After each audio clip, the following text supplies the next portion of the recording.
हरे कृष्णा। आप सभी का हार्दिक स्वागत है आज के इस सत्र में, जिसमें हम चर्चा करेंगे कि हम सब जो इस जीवन में जी रहे हैं, तो कैसे हम भक्ति में बहुत जल्दी ऐसी शक्ति प्राप्त करें, किस प्रकार से हमारी भक्ति में बहुत अच्छी और बहुत शीघ्र ही प्रगति हो।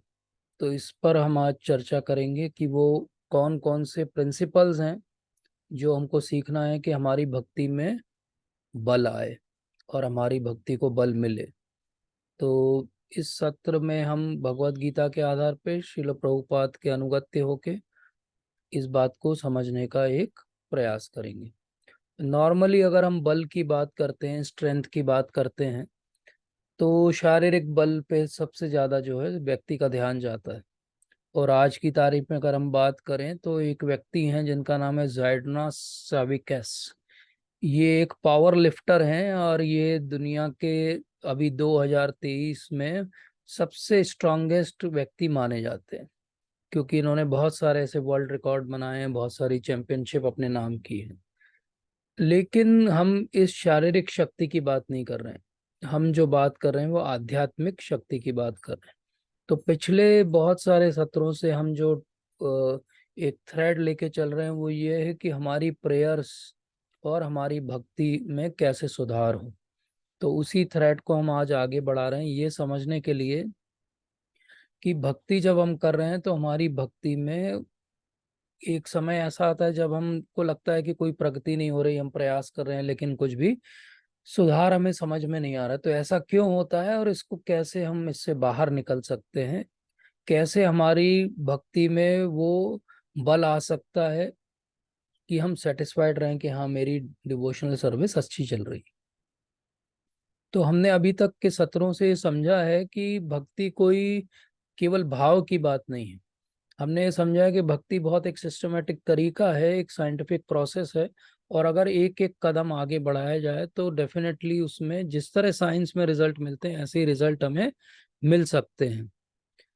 और ये भी बात है कि भक्ति केवल एक अंधभक्ति के स्तर पे नहीं होनी चाहिए कि बस हम किसी को मानते हैं, उसके पीछे कोई हमारी समझ नहीं है, कोई फेथ नहीं है, कल को कोई और आ जाएगा तो हम उसे मानने लगेंगे।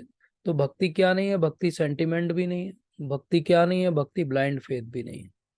तो अब इसलिए हम अगर भौतिक जीवन में जीते जीते इस बात के आदी हो जाते हैं कि हमारी जो कमजोरियां हैं, जो परेशानियां हैं, उनको हम छुपाते हैं और हमारी जो सो कॉल्ड स्ट्रेंथ है उनको हम दिखाते हैं लोगों को, क्योंकि हमारी स्ट्रेंथ को दिखा के हमें पॉपुलैरिटी मिलती है, हमारा बिजनेस चलता है, हमारी वाहवाही होती है समाज में। और हमारी कमजोरियों को हम छुपाने का प्रयास करते हैं। कोई भी व्यक्ति को किसी भी प्रकार की कमजोरी हो तो वो छुपाने का प्रयास करता है। पर ये जो भौतिक स्तर पे जीने का तरीका है कि अपनी कमजोरियों को हमें छुपाना है और हमारी सो कॉल्ड स्ट्रेंथ को हमें बहुत बड़ा चढ़ा के लोगों को सामने दिखाना है। लेकिन क्या भक्ति में आने के बाद भी ऐसा ही करना है हमें? क्या हमें अपनी कमजोरियों को हमेशा से छुपाते ही रहना है? हमें कैसे जीवन अपना जीना है कि भक्ति में जो हमारी प्रगति हो तो वो हमें ना केवल दिखाई दे, इमोशनली हमको सेटिस्फाई भी करे कि हाँ, मैं सही रूप से प्रगति कर रहा हूँ। तो हमको ये पता है कि भक्ति में हम किस पे निर्भर करते हैं? भगवान पे निर्भर करते हैं। जैसा हमने पिछले सत्रों में समझा है कि राखे कृष्णा मारे के, मारे कृष्णा राखे के। अर्थात अगर कृष्ण को किसी की रक्षा करनी है तो उसे कोई नहीं मार सकता, जैसे अर्जुन। और अगर कृष्ण किसी को मारना चाहते हैं तो कोई उसे बचा भी नहीं सकता, जैसे जरासंध। तो हम ये देखते हैं कि किस प्रकार से भगवान ही फाइनली डिसाइडिंग फैक्टर हैं। तो हमारी जो स्ट्रेंथ है वो काहे पे निर्भर करती है फिर? हमारी भक्ति की स्ट्रेंथ किस चीज पे निर्भर करती है? तो अगर हम गहराई से कभी इस पर सोचें तो ये हमें समझ में आएगा कि ये सब कुछ केवल निर्भर करता है कि हमारी चेतना का स्तर क्या है। हमारी चेतना का स्तर अच्छा होगा तो हमारी स्पिरिचुअल स्ट्रेंथ अच्छी होगी। और अगर हमारी चेतना का स्तर अच्छा नहीं होगा तो हमारी स्पिरिचुअल स्ट्रेंथ भी अच्छी नहीं होगी।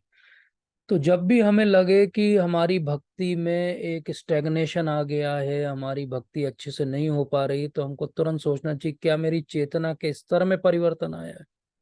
और चेतना के स्तर का परिवर्तन बाहरी रूप से हो सकता है, किसी और व्यक्ति को ना दिखाई दे, लेकिन अगर आप एक अच्छे भक्त बनने का प्रयास करें तो वो आपको जरूर दिखाई देगा। और ये चेतना के स्तर का परिवर्तन होता है मन के परिवर्तन से। मन हमारा कहाँ अटकता है? तो जब हम परेशानी में आते हैं तो मन हमारा कहाँ अटकता है? जब हम अच्छा कर रहे होते हैं तब हमारा मन कहाँ अटकता है? क्या आज भक्ति करने की शुरुआत के बाद भी हमारा मन उन पुरानी बातों में ही जाके अटक जाता है? वो पुरानी बात जब हमारा किसी ने अपमान किया था, वो पुरानी बात जो हमें खाने में अच्छी लगती थी, वो सुनने वाली चीज जो हमें पहले बहुत भाती थी, क्या हमारा मन आज भी वहीं अटका है? अगर हमारा मन वहीं अटका है, मतलब यह है कि हमारी चेतना का विकास नहीं हो रहा है। हमारी चेतना अभी भी कैसी संकुचित है। अगर हमारी चेतना का विकास हो रहा होता तो हमारा अट्रैक्शन किसके लिए होता? भगवान के लिए होता। और अगर भगवान के लिए अट्रैक्शन होता तो हमें ये पुराने जो एंकर्स हैं हमारे, जो हमें रोक के रखे हुए हैं और हमारी भक्ति को बढ़ने नहीं देते, ये टूट जाते। तो ये क्यों नहीं टूट पा रहे हैं, इस पे हमें बहुत गहराई से हर व्यक्ति को विचार करना पड़ेगा। ये विचार हर एक व्यक्ति को इंडिविजुअली अपना अपना करना पड़ेगा। क्योंकि भगवान तो समझा चुके हैं, 3rd चैप्टर में भगवत गीता के 6th चैप्टर में हर बार समझा चुके कि मन को आपको अपने वश में करना ही पड़ेगा। मन ही हमारी सबसे बड़ी स्पिरिचुअल स्ट्रेंथ है, लेकिन मन ही हमारी सबसे बड़ी मटेरियल वीकनेस भी है। इसका अर्थ क्या हुआ? अगर मन हमारे वशीभूत है तो हम उससे जो चाहेंगे वो कराएंगे, अर्थात हम भक्ति में प्रगति कर पाएंगे। और मन अगर हमको वशीभूत किए हुए है तो वही काम वासना, वही सब चीजें बार बार सिर उठाएंगी और हम बार बार वहीं गिरते जाएंगे। इसीलिए भगवान भी भगवत गीता में इस स्पिरिचुअल स्ट्रेंथ, इस ताकत की बात करते हैं। और श्रील प्रभुपाद तो अनगिनत बार जो है अपने तात्पर्यों में और कई सारे लेक्चर्स में और रूम कन्वर्सेशन और लेटर्स में जो है इस बात की चर्चा करते हैं कि स्ट्रेंथ आती कहाँ से। और आज हम वही सब बातों को एक साथ लेके समझने का प्रयास करेंगे कि प्रभुपाद क्या समझा रहे हैं, वो क्या चाहते हैं हमसे, ये स्ट्रेंथ आती कहाँ से है, इसको वो समझाने का प्रयास कर रहे हैं। तो इसको हम आज समझेंगे भगवत गीता के एक श्लोक के माध्यम से। और वो श्लोक है भगवत गीता के 7वें अध्याय का 11वां श्लोक। आप में से किसी के पास अगर भगवत गीता है सामने तो पढ़ सकते हैं 7वें अध्याय का 11वां श्लोक। हरे कृष्णा प्रभु जी जी। प्रभु जी, हरे जी, कृष्णा। स्क्रीन पे दिख रहा है सबको? ये प्रभु जी बुक में दिख जी रहा है। जी जी माता जी पढ़िए प्लीज। हरे कृष्णा, दंडवत प्रणाम। दंडवत प्रणाम आपको प्रभु जी। जी बलम बलवतां चाहं कामराग विवर्जितम् धर्म विरुद्धो भूतेषु कामो अस्मि भरतवर्षम्। थैंक यू माता जी, थैंक यू सर्व सो मच।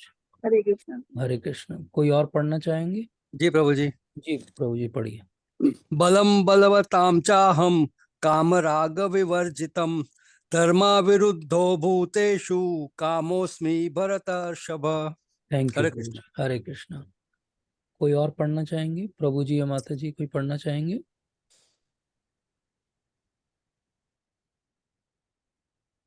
एनीवन? तो आज का श्लोक है 7th चैप्टर का 11वां श्लोक। बलम बलवताम चाहम काम राग विवर्जितम धर्मा विरुद्धो भूतेषु कामोस्मि भरतर्षभ। कोई इसका हिंदी में अर्थ पढ़ना चाहेंगे? जी प्रभु जी। जी प्रभु जी पढ़िए। मैं बलवानों का कामनाओं तथा इच्छा से रहित बल हूँ। हे भरत श्रेष्ठ अर्जुन, मैं वह काम हूँ जो धर्म के विरुद्ध नहीं है। हरे कृष्णा। हरे कृष्णा। थैंक यू प्रभु जी।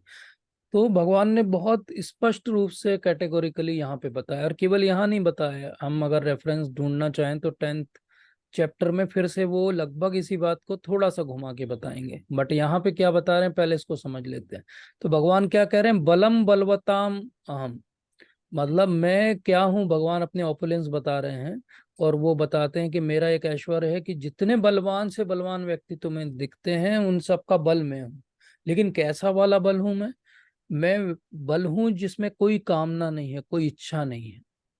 तो आप कहोगे कि ये कैसा अजीब सा बल है जिसमें कोई कामना नहीं है, इच्छा नहीं है।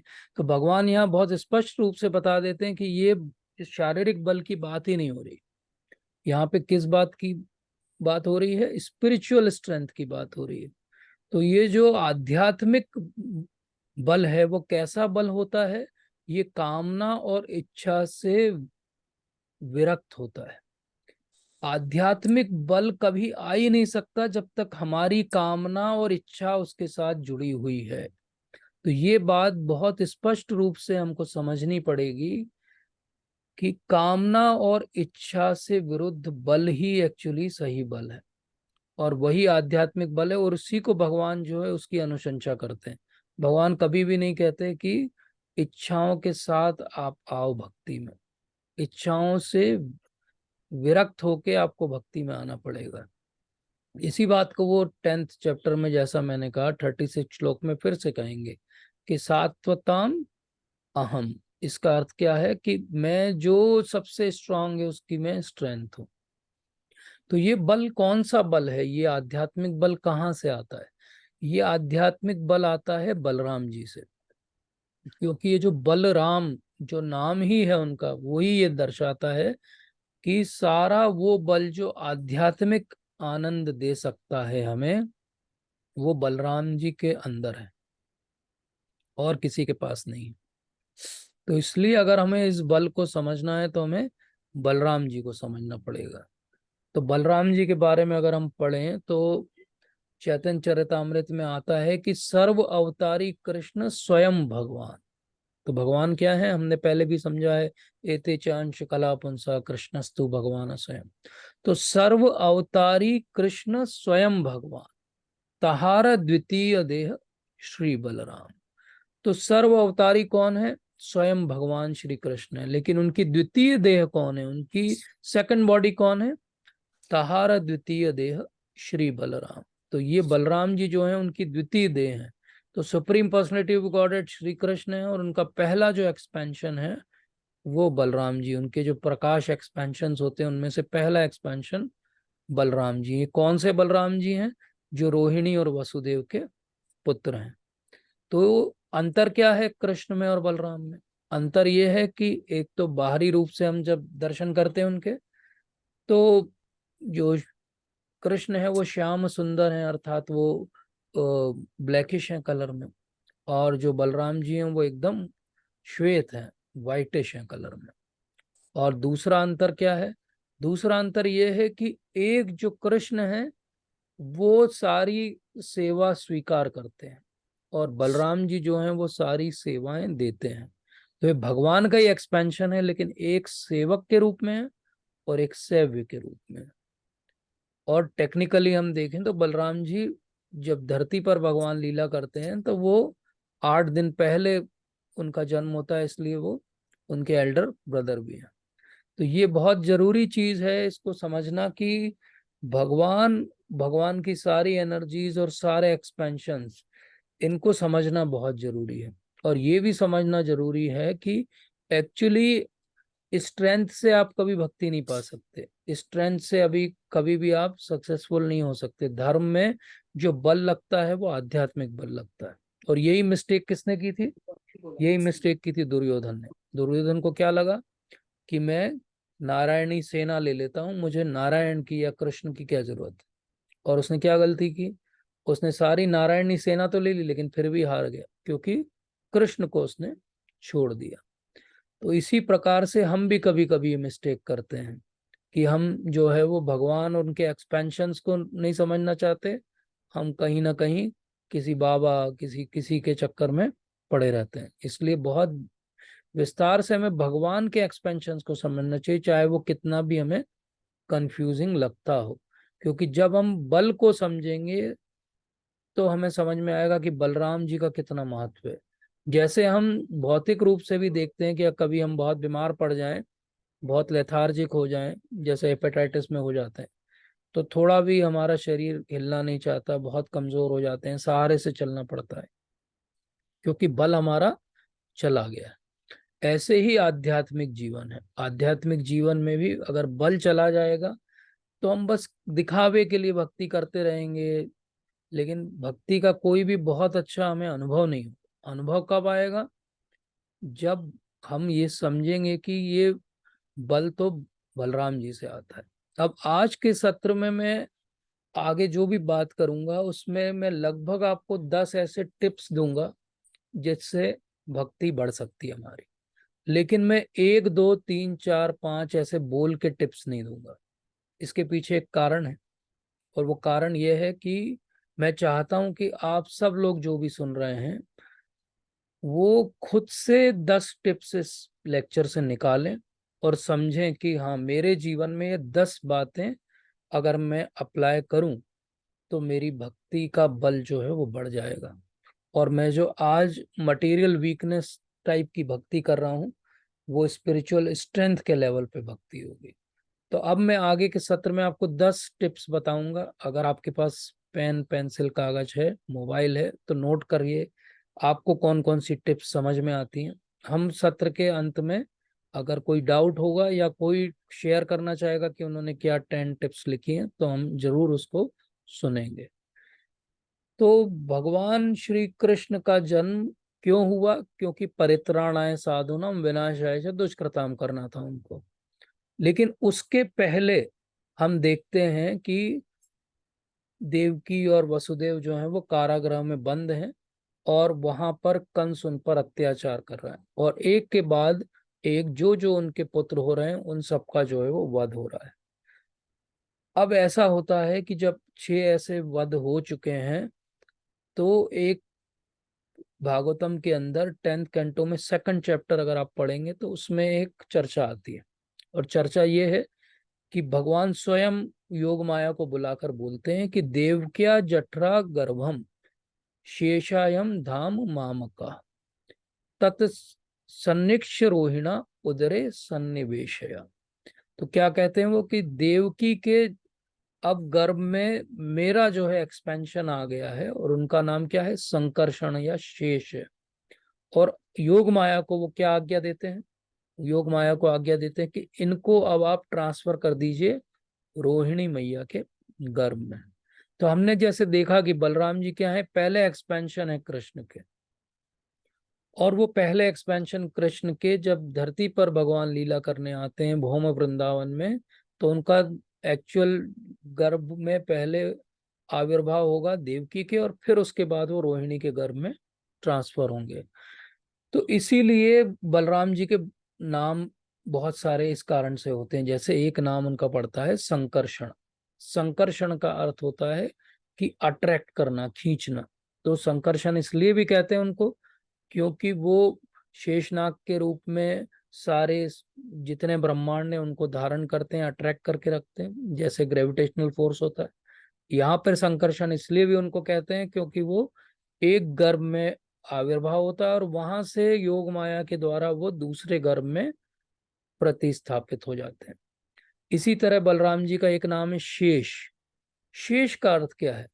शेष का बड़ा विशेष अर्थ है। शेष का अर्थ ये है कि आप पूरी एक लिस्ट बना लीजिए कि भगवान की कौन क्या क्या सेवा करता है, और आपको एक लिस्ट मिल जाएगी कि ठीक है लक्ष्मी जी ये सेवा करती हैं, नारद जी ये सेवा करते हैं।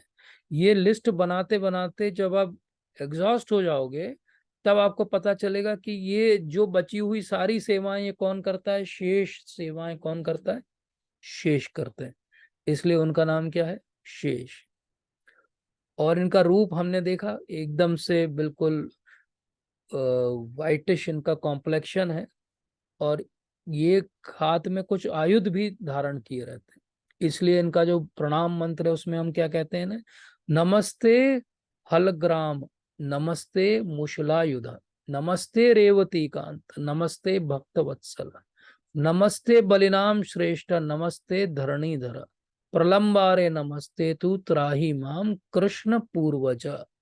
तो इनको क्या कहा गया? कृष्ण के पूर्वज हैं ये। क्यों पूर्वज हैं? क्योंकि ये 8 डेज पहले आए हैं। और नमस्ते हलग्राम, तो हल वो धारण करते रखते हैं। अब हल क्या क्या दर्शाता है?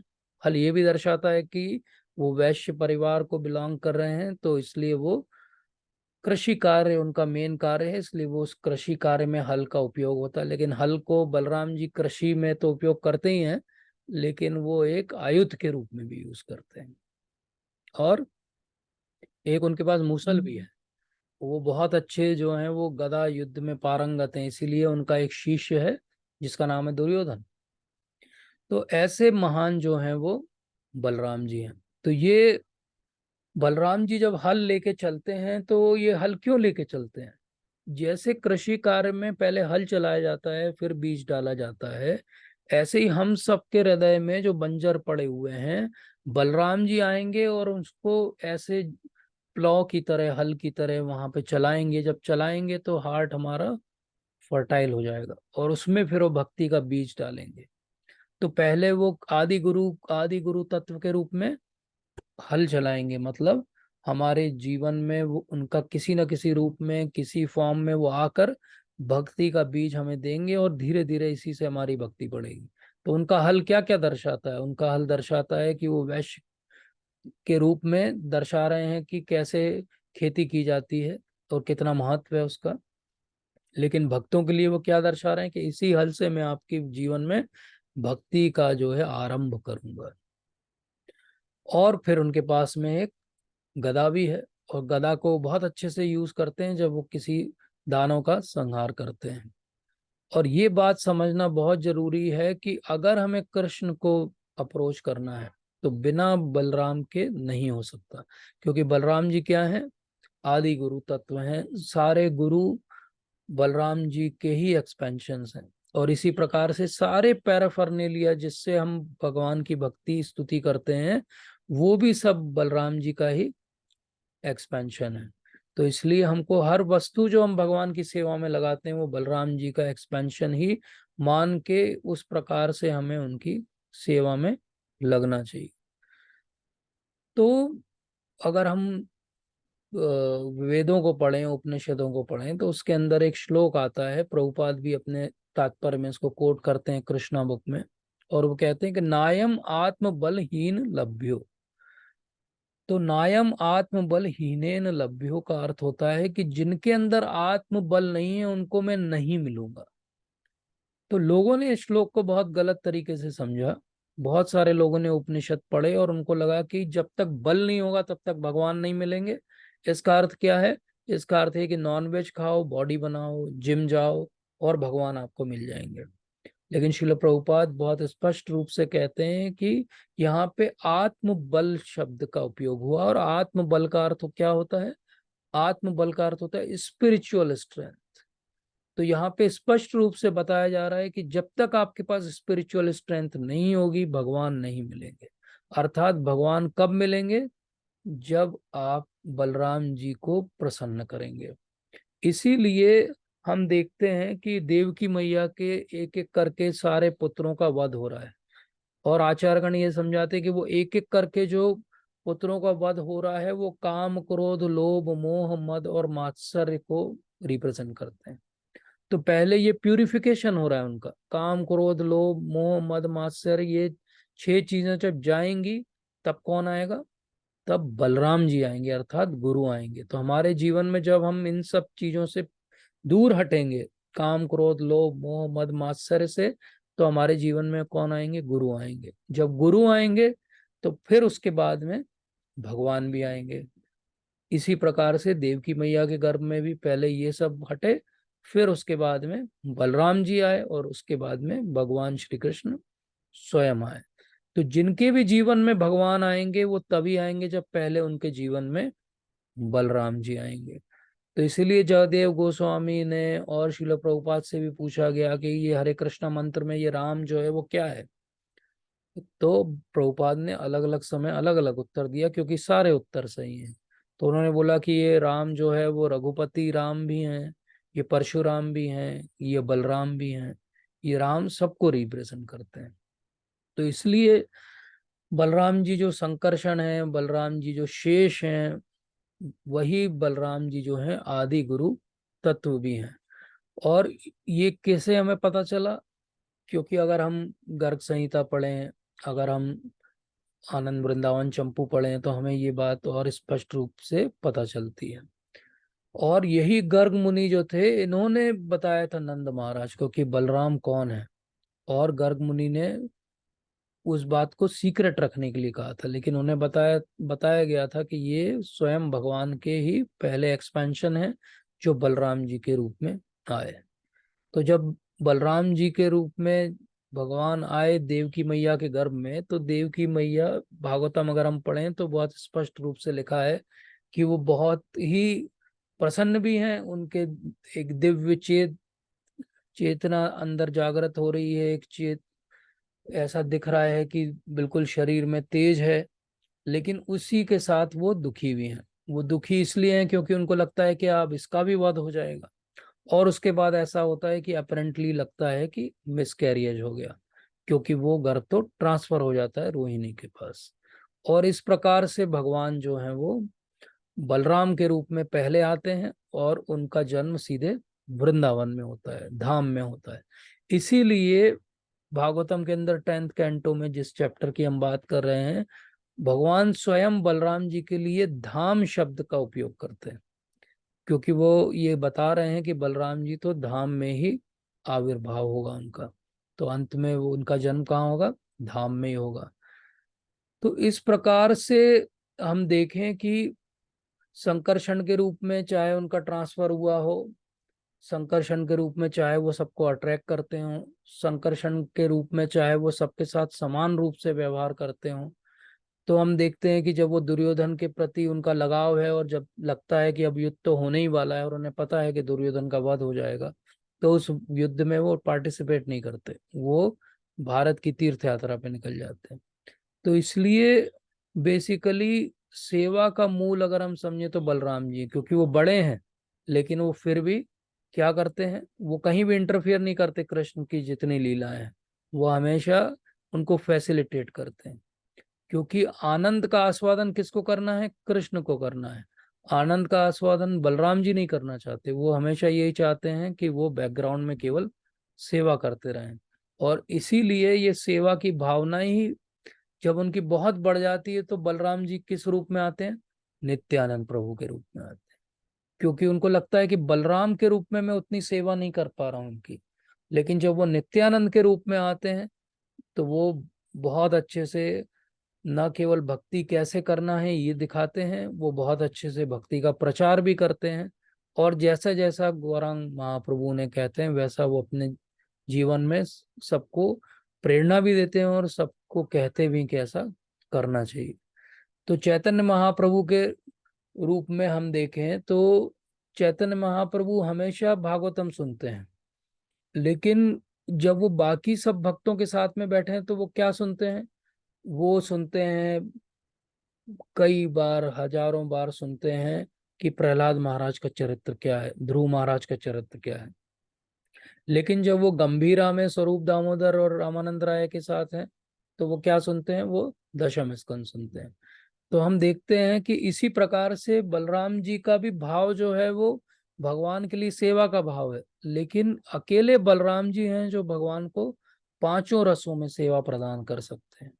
लेकिन वो बाकी जो रस में सेवा है वो छुपी हुई सेवा है, वो एकदम से सामने हमें दिखाई नहीं देती। तो धाम के रूप में जो वो विस्तार करते हैं, वो शांत रूप में सेवा कर रहे हैं। जब वो एक 8 दिन एल्डर हैं, तो इसलिए उस रूप में जब वो भगवान का ध्यान रखते हैं कि उनको कोई हानि ना पहुंचाए, तो वो वात्सल्य रूप में सेवा कर रहे हैं। जब वो सारे गोप ग्वालों के साथ में मिलके क्रीड़ा कर रहे हैं, खेल रहे हैं, तो वो साख्य रूप में सेवा कर रहे हैं भगवान की। और जब वो अपने आप का एक एक्सपेंशन करते हैं गोपी के रूप में, और वो माधुर रूप में भी भगवान की सेवा में लगते हैं, तो हम देखते हैं कि बलराम जी जो अकेले व्यक्ति हैं पूरी इस सृष्टि में, जो भगवान की सारी पांचों रसों में सेवा कर पाते हैं। क्यों वो पांचों रसों में सेवा कर पाते हैं? क्योंकि उनकी सेवा की भावना सबसे ज्यादा बलवान, और वही बल वो सबको देना चाहते हैं। जो भी बलराम जी की भक्ति करेगा उसको वो कौन सा बल देंगे? वही सेवा का बल देंगे, जो सेवा का बल उनके पास में है, क्योंकि जिसके पास जो होगा वही तो देगा। तो हमने पिछले सत्र में देखा था कि भगवान श्री कृष्ण की 64 जो हैं वो कलाएं या क्वालिटीज हैं स्पेशली। और हमने देखा था कि 4 जो क्वालिटीज हैं वो केवल भगवान श्री कृष्ण में है, वो किसी और में नहीं है। तो प्रश्न ये उठता है, क्या बलराम जी में भी वो 4 क्वालिटीज नहीं है? तो ऐसा नहीं है, बलराम जी में वो चारों क्वालिटीज हैं, लेकिन फुली एक्सपेंडेड फॉर्म में नहीं है। तो बलराम जी में क्या वेणु माधुरी है? क्या वो फ्लूट बजाते हैं? हाँ, बलराम जी भी फ्लूट बजाते हैं। क्या लीला माधुरी है? क्या वो रास लीला करते हैं? हाँ, बलराम जी भी रास लीला करते हैं, लेकिन उनकी गोपियों का जो व्यू है वो अलग है। वो गोपियां अलग हैं जो बलराम जी के साथ में रास लीला करती हैं। बलराम जी क्या और भी असुरों को मारने की लीला करते हैं? बिल्कुल करते हैं। क्या बलराम जी बहुत अट्रैक्टिव हैं? यस, बलराम जी भी बहुत अट्रैक्टिव हैं। तो हम देखते हैं कि ये सारी क्वालिटी जो कृष्ण में है वो सारी क्वालिटीज बलराम के अंदर भी है। तो इसीलिए हमको समझना है कि बलराम जी के थ्रू अगर हम भगवान के पास जाएं तो हम बहुत जल्दी मिल सकते हैं भगवान से। और अगर हम बलराम जी को बाईपास करके जाना चाहेंगे, तो जैसा हम चैतन्य महाप्रभु की लीला में भी देखते हैं कि नित्यानंद प्रभु हमेशा उस भक्त से क्रोधित होते हैं जो डायरेक्टली महाप्रभु के पास जाना चाहते हैं। वो हमेशा कहते हैं कि पहले मेरे पास आओ और मैं आपको बहुत आसानी से महाप्रभु दिलवा दूंगा और बहुत आसानी से कृष्ण का भी दर्शन करा दूंगा। तो इसीलिए बलराम जी जब रामायण है तो रामायण में भी लक्ष्मण के रूप में आते हैं, जब वो महाप्रभु हैं तो नित्यानंद प्रभु के रूप में आते हैं। लेकिन दोनों जगह हम देखें तो उनका रोल अलग अलग है, लेकिन सेवा का भाव वैसा ही बना हुआ है। जब वो एल्डर के फॉर्म में आ रहे हैं तब भी वो सेवा की भावना से आ रहे हैं, जब वो यंग पर्सन बन के आ रहे हैं उनके साथ में यंगर बन के आ रहे हैं तब भी वो सेवा की भावना से आ रहे हैं। तो सेवा की भावना बलराम जी की कभी भी जो है वो समाप्त नहीं होती है। और सारी सेवा की भावना जो भी हमें भक्तों में दिखाई देती है वो उन्हीं का जो है वो रिफ्लेक्शन है। तो कोई भक्त अगर अच्छे से सेवा कर पा रहा है किसी भी रूप से, तो उसे समझना चाहिए कि ये बलराम जी की विशेष कृपा है। ये बलराम जी विष्णु तत्व हैं, लेकिन उनकी ये विशेष कृपा है हमारे ऊपर कि वो सेवा की भावना हमारे अंदर जागृत कर रहे हैं। तो इस प्रकार से बलराम जी का बहुत विशेष जो है वो रिलेशन है कृष्ण के साथ में। जैसे जब कृष्ण कंस का वध कर देते हैं और उसके बाद में जब उनका शिक्षा आरंभ होती है, तो बलराम जी भी उनके साथ गए शिक्षा लेने के लिए, और उतनी ही स्पीड से वो भी सीख रहे हैं। तो ये बहुत इंपॉर्टेंट बात है कि टेक्निकली बलराम जी जो हैं कृष्ण के क्लास फेलो भी हैं। तो वो उनके फ्रेंड भी हैं, उनके एल्डर भी हैं, बहुत केयरिंग भी हैं, और साथ में वो उनके क्लास फ्रेंड भी हैं। तो इस प्रकार से इतने अलग अलग विविध रूप से केवल बलराम जी हैं जो भगवान की सेवा करते हैं, और इतने विविध रूप से जो स्पिरिचुअल स्ट्रेंथ है वो केवल बलराम जी हैं जो दे सकते हैं। अब ऐसे सुंदर लीला जो करते हैं बलराम जी, उनकी बहुत सारी लीलाएं हैं जो हम चर्चा कर सकते हैं, लेकिन क्योंकि आज समय उतना नहीं रहेगा और हम एक स्पेसिफिक पॉइंट समझने का प्रयास कर रहे हैं कि ये सेवा की भावना किससे आती है, बलराम जी से आती है। तो अगर हम अभी निकट के भूतकाल में देखें तो श्रील प्रभुपाद ने भगवान की बहुत अच्छी सेवा की। और इनफैक्ट कल का ही वो दिन था जिस दिन श्रील प्रभुपाद अमेरिका के लिए जलदूत से निकले थे। तो इतनी अच्छी सेवा प्रभुपाद कैसे कर पाए? उसका भी कारण यही है कि वो बलराम जी पे उनका अटूट विश्वास, नित्यानंद प्रभु पे उनका विश्वास है, इसी कारण वो इतनी सेवा कर पाए। तो अगर हमें भी अच्छी सेवा करनी हो और हमें भी अगर इस वीकनेस से बाहर निकलना हो कि हमारा ध्यान भक्ति में नहीं लगता है या हमें रस नहीं आता है या हम प्रोग्रेस नहीं कर पा रहे, तो हमें ये समझना चाहिए कि सबसे पहले हमको बिल्कुल ईमानदारी के साथ भगवान के सामने जाके ये एक्नॉलेज कर देना चाहिए कि मैं अकेला कुछ नहीं कर सकता। कई बार हम भक्ति में जब बढ़ते हैं धीरे धीरे आगे, तो एक हमारे अंदर भावना आ जाती है कि मैं कर रहा हूं इसलिए भक्ति हो रही है, और कहीं ना कहीं वो शुरुआती जो हमारी डिपेंडेंस रहती है भगवान पे वो धीरे धीरे कम होती जाती है। हमको लगने लगता है हाँ यही तो करना है ना, 16 माला यही करना है ना, इतने पेज रोज पढ़ना है, यही करना है ना, इसको सुनना है, ठीक है इतना तो मैं कर लूंगा। तो मुझे क्या लगने लगता है, मैं अपनी ताकत से कर रहा हूँ। अच्छा, 4 ही नियम पालन करना है ना, मैं कर लूंगा। तो जब जब हमको ऐसा लगने लगेगा कि मैं कर रहा हूँ या मेरे करने से भक्ति हो रही है, उतने ही हम बलराम जी की कृपा से दूर जाते जा रहे हैं। तो अगर हमें बलराम जी की कृपा चाहिए तो क्या करना पड़ेगा? हमको ऑनेस्टली ये चीज को एग्री करना पड़ेगा भगवान के सामने कि मेरे प्रयास से कुछ भी नहीं होगा, और तब फिर भगवान जो है अपनी कृपा देंगे। क्योंकि भगवान क्या कहते हैं, ये यथामाम प्रपद्यन्ते ताम तथैव भजाम्यहम्। तो जब जब मुझे लगता है कि मैं अपनी ताकत से कर रहा हूं, तो भगवान उतनी उतनी अपनी कृपा जो है हटाते जाते हैं। और जब जब मैं बोलता हूँ नहीं, मैं हर चीज पे आप पे डिपेंडेंट हूँ, उतनी उतनी प्रोपोर्शनेटली कृपा हमको वो देते रहते हैं। और इसी को हम शरणागति बोलते हैं। जैसे जैसे हम शरणागत होते हैं, वैसे वैसे भगवान की कृपा हमारे ऊपर बढ़ती जाती है। अब नॉर्मली हमारी सोच क्या है? नॉर्मली हमारी सोच है कि अगर हमारा शरीर अच्छा रहेगा तो हमारी भक्ति अच्छी चलेगी। ऐसा हम सब सोचते हैं, लेकिन एक्चुअली ये भी ट्रुथ नहीं है। क्योंकि हमारी जितनी भी फिजिकल एक्टिविटीज हैं या फिजिकल स्ट्रेंथ है, ताकत है, वो तो एक ना एक समय, जिस दिन शरीर का अंत होगा, इन सब चीजों का अंत हो जाएगा। लेकिन जो जो इस शरीर का उपयोग करके हमने भगवान की सेवा में कुछ क्षण बिताए होंगे, वो क्षण बस रह जाएंगे हमारे साथ। गोलोकेरा प्रेम धन हरि नाम संकीर्तन। इसलिए बहुत इंपॉर्टेंट है कि हम हमारी बॉडी की केयर करें, लेकिन ओवर केयर भी ना करें। हम इतनी केयर करें कि हम भक्ति जो है सफलता पूर्वक इस जीवन में कर पाए। इससे ज्यादा एक्स्ट्रा बॉडी की केयर करना भी ठीक नहीं है।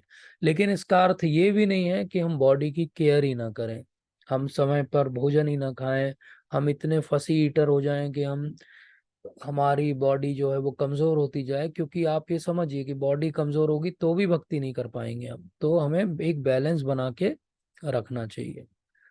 और फिर हम जब भक्ति में आगे बढ़ते हैं और नाम जप करने लगते हैं, और फिर हमारे सामने आते हैं 4 नियम।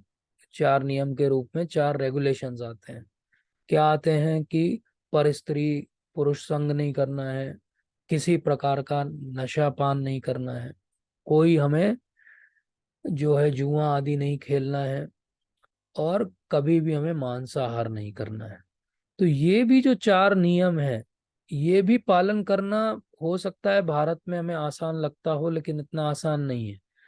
तो इसीलिए ये जो 4 नियम पालन करना है, ये जो 16 माला जप करना है, इसके लिए भी जो स्ट्रेंथ लगेगी, जो ताकत लगेगी, वो कहाँ से आएगी? वो भी बलराम जी से ही आएगी। तो जब भी हम इन 4 में से किसी में कमजोर पड़े, जब भी हमें लगे कि मन अच्छा नहीं है, हमारा ध्यान नहीं लग रहा है, तो हमको तुरंत जो है बलराम जी को याद करना चाहिए, नित्यानंद प्रभु को याद करना चाहिए। क्योंकि वहीं से वो स्ट्रेंथ कृपा के रूप में देंगे हमको, और हमारी भक्ति की गाड़ी फिर से ठीक से चलने लगेगी। क्योंकि जब भी हम गुरु महाराज को देखें तो हमको ये समझना चाहिए कि ये बलराम जी के ही रिप्रेजेंटेटिव हैं। और इसलिए गुरु महाराज को उसी प्रकार से रिस्पेक्ट करना, जैसे बलराम जी सामने आ जाएंगे तो हम करेंगे। उसी प्रकार से रिस्पेक्ट देना गुरु महाराज को, जैसे स्वयं भगवान सामने आ जाए।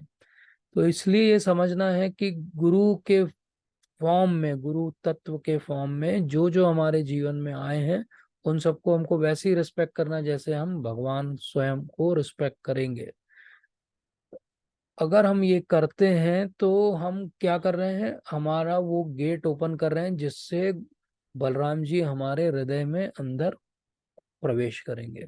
इसीलिए प्रभुपाद जो है वो कहते हैं, एक बहुत सुंदर उनका लेक्चर है, भुवनेश्वर में प्रभुपाद ने लिया 1977 में, फरवरी में।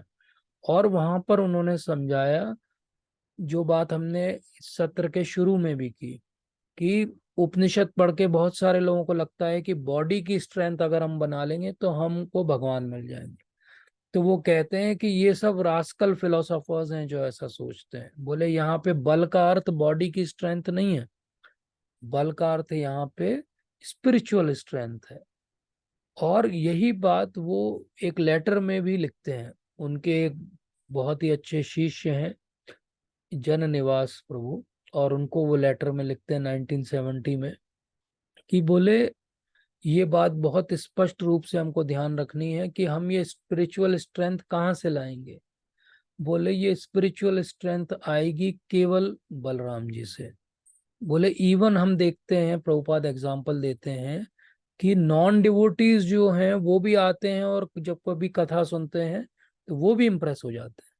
तो बोले नित्यानंद प्रभु इतने कृपालु हैं, वो उतने ही कृपालु हैं जितने बलदेव कृपालु हैं। तो बोले वो इतने कृपालु हैं कि अगर कोई एक बार नित्याय गौर बोल भी देता है तो उतने से ही वो उसको कृपा दे देते हैं, उतने से ही वो उसको इतनी स्ट्रेंथ दे देते हैं कि वो भक्ति का आरंभ कर सके। और जब जब वो ये सोचता रहता है कि मैं डिपेंडेंट हूं अपनी भक्ति पर, भगवान की कृपा पर, तब तब उसको स्ट्रेंथ मिलती रहती है। और जब वो ये सोचने लगता है कि मैं तो अपने बल पे भक्ति कर सकता हूँ, तब तब जो है वो बल जो है उसको मिलना कम हो जाता है। तो इसलिए हमको अगर बल चाहिए भक्ति का तो हमको क्या करना पड़ेगा, हमको ये समझना पड़ेगा कि भगवान भी हमें बल देंगे, कोई और हमें बल नहीं दे सकता।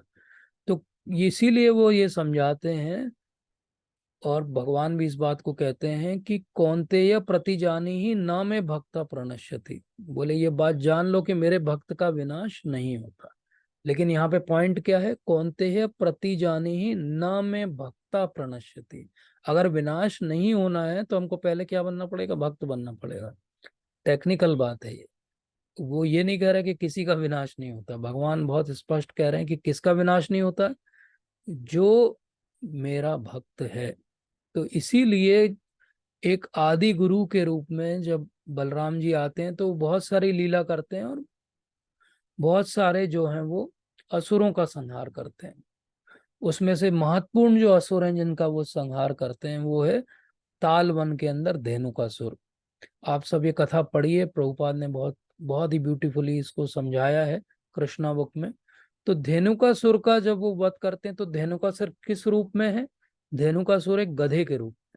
तो ये बताया जाता है कि ये जो गुरु तत्व के रूप में बलराम जी हैं, ये उस टेंडेंसी का जो हम सब के अंदर है गधे के रूप में, उस टेंडेंसी को समाप्त करते हैं। तो धेनुकासुर का वध केवल एक कथा नहीं है कि एक गधे का पिछला टांग पकड़ा, घुमाया और फेंक दिया और वो मर गया पेड़ से टकरा के। धेनुकासुर का वध क्या है, धेनुकासुर का वध एक इंडिकेशन है। भक्ति विनोद ठाकुर महाराज हमें समझाते हैं कि धेनुकासुर मतलब कौन है, हम सब के अंदर धेनुकासुर है। वो किस रूप में है, वो इस रूप में है कि गधे के रूप में। गधे को लगता है कि वो बहुत ही क्वालिफाइड व्यक्ति है, उसके पास बहुत ज्ञान है, और वो ये सोचता है कि देखो मैं जो है एक धोबी के यहाँ पे सेवा कर रहा हूँ और सेवा करके देखो मुझे बढ़िया खाने को मिल रहा है। जबकि वस्तु स्थिति क्या है, वस्तु स्थिति ये है कि अगर वो सेवा ना करे धोबी के यहाँ तो भी उसको खाने को पर्याप्त मिलेगा, क्योंकि घास तो वो बाहर ही खा रहा है, चर रहा है, जो वैसे भी वो चर सकता है अगर वो सेवा ना भी करे। ऐसे ही हमको लगता है कि हम माया की सेवा कर रहे हैं, हम किसी बॉस, किसी ऑर्गेनाइजेशन, सोसाइटी, किसी की सेवा कर रहे हैं और इसलिए हमारा जीवन चल रहा है। एक्चुअली ऐसा नहीं है, जीवन तो हमारा जैसा चलना है वैसा ही चलेगा। इसलिए धेनुकासुर के रूप में जो बहुत कर्मी लोग हैं, जो जिनको बहुत ज्यादा दम्भ है, वो सब धेनुकासुर को रिप्रेजेंट करते हैं। अगला जो असुर बलराम जी वध करते हैं उसका नाम है प्रलंबासुर। और प्रलंबासुर क्या दिखाता है, प्रलंबासुर अपना शरीर बदल के उन्हीं के बीच में आके एक ग्वाले के रूप में अपने आप को प्रस्तुत करता है। तो ऐसे ही बहुत बार जो है वो ढोंगी लोग रहते हैं, जो ऐसे दिखते हैं बाहरी रूप से कि ये तो बहुत ही महान भक्त है, और वो महान भक्त के रूप में अपना जीवन ऊपरी तौर पे जीते रहते हैं और हर कोई उनसे इम्प्रेस होता रहता है। लेकिन बलराम जी जो कि आदि गुरु हैं, वो ऐसे ढोंगी व्यक्ति को बिल्कुल पसंद नहीं करते। तो ढोंगी भक्त को वो बिल्कुल पसंद नहीं करते, दिखावे वाली डिवोटीज उनको पसंद नहीं है, इसलिए वो तुरंत क्या करते हैं, प्रलंबासुर का वध कर देते हैं, एक बार मारते हैं उसको। आप पढ़िए, कृष्णा बुक में बहुत ब्यूटीफुली दिया है प्रभुपाद ने। इसके बाद वो आगे चल के वध करेंगे दिवित का। अब दिवित कौन है, नरकासुर का नाम हम सबने सुना है जिसको कृष्ण मारते हैं, और उनका एक दोस्त है दिवित। ये दिवित जो है वो एक एप है, एप मतलब कि चिंपैंजी टाइप का है वो, और ये दिवित को बहुत क्रोध आता है कि नरकासुर का वध कर दिया कृष्ण ने, अब मैं इनको छोड़ूंगा नहीं। तो वो जब बलराम जी वृंदावन में आए हैं, तो वो एक रेवतक माउंटेन है वहां पे अपनी लीला कर रहे हैं, तो वहां पे ये आ जाता है दिवित और उनको इंसल्ट करने लगता है, अजीब से जो है घिनौनी हरकतें करने लगता है। तो बलराम जी पहले तो पत्थर मार के इसको भगाते हैं, जैसे अपन किसी जानवर को भगाते हैं, लेकिन वो बार बार आ जाता है, तो फिर इनको क्रोध आ जाता है। और फिर उसके बाद में बलराम जी जो हैं वो अपना हल उठाते हैं और उसके गले और शोल्डर के यहाँ पे ऐसे खींचते हैं और उसके बाद में उसको उससे मार देते हैं। तो ये दिव्य जो है ये क्या दिखाता है कि कई बार हम भक्ति में आ भी जाते हैं, हमें संग भी मिल जाता है, लेकिन हमारी जो ये बेस इच्छाएं हैं, जो बहुत समय से कंडीशनिंग्स हैं, ये हमारी जाती नहीं। और इस कारण से हम क्या करते हैं, हम बार बार वैसा ही बिहेव करते रहते हैं। कई बार डिवोटीज हमको टॉलरेट करते हैं, कई बार जैसे भगवान ने पत्थर मारा ऐसे हमें वॉर्न भी करते हैं, लेकिन अगर हमारी हरकतें ऐसी बनी रहती हैं तो फिर हम भक्तों के संग से दूर भी हो जाते हैं, और फिर हमको हमारी भक्ति का वैसे ही विनाश हो जाता है जैसे देवत का जो है वो वध हो जाता है। तो इसलिए हमको बहुत केयरफुल रहना चाहिए कि हमारा बिहेवियर कैसा रहे। एक और जो है राक्षस का वध किया बलराम जी ने, उसका नाम है बलवल। तो ये नैमिषारण्य में बलवल को मारा, जो इलवल जो एक और राक्षस था उसका लड़का था। और वहां पर जब वो उनसे मिलते हैं तो वो पूरा ऐसा पूरी स्काई को जो है वो धूल से भर देता है, और उसी समय बहुत बदबू और स्मेल आने लगती है, क्योंकि इसका काम ही ये रहता है कि जहाँ भी कोई भक्ति का कार्य चलता रहता है तो ये वहां पे गंदगी जो है वो करेगा, परेशान करेगा भक्तों को। तो बलराम जी जो है वो इसको अपने दोनों हल से पहले उसको ऐसे खींच के अपने पास लाते हैं, और फिर उसके बाद उनकी जो गदा है उससे जोर से मार के उसको मार देते हैं। तो ऐसा लिखा हुआ है कृष्णा बुक के अंदर कि फोरहेड जो है उसका फ्रैक्चर हो जाता है और वहां से ब्लड निकलने लगता है और ये मर जाता है। तो ऐसे ही जो भक्ति में हमको विघ्न लाएगा उसको क्या करेंगे बलराम जी, इसी प्रकार से उसका भी वध कर देंगे जैसे उन्होंने बलवल का कर दिया। तो अब हम देखें कि इतनी सारी लीलाएं भगवान ने की, इतने सारे असुरों का वध किया, और इन सब असुरों के वध से वो हमको क्या सिखा रहे हैं, वो हमें बहुत सारी टिप्स सिखा रहे हैं कि हम भक्ति में अपने बल को कैसे बनाए रख सकते हैं, कैसे अपने एंथुजियाज्म को बनाए रख सकते हैं, कैसे ऐसा हम कर सकते हैं कि हमारी डिवोशनल सर्विस एक बहुत अच्छी स्पीड से चले और भगवान की कृपा का हमें अनुभव इस जीवन में हो सके। तो आज हमने जो चर्चा की वो ये चर्चा की कि बलराम जी जो हैं वो बल के देव हैं, और सारा बल उनके पास है भक्ति का। और अगर ये भक्ति का बल हमें भी चाहिए तो हमें भी इसी प्रकार से अपने जीवन में एक रिस्पॉन्सिबिलिटी के साथ में बलराम जी की कृपा का अधिकारी बनने का प्रयास करना पड़ेगा। तो जैसा मैंने कहा था कि आज के सत्र में मैंने आपको करीब 10 टिप्स दिए हैं। तो अगर आप में से कोई चाहे तो वो टिप्स शेयर कर सकता है कि आपने इस लेक्चर से क्या वो 10 टिप्स गैदर किए कि भक्ति में आगे बढ़ने के लिए हमको वो क्या 10 चीजें हैं जो चाहिए, जो हमें बलराम जी देते हैं। Thank you so much.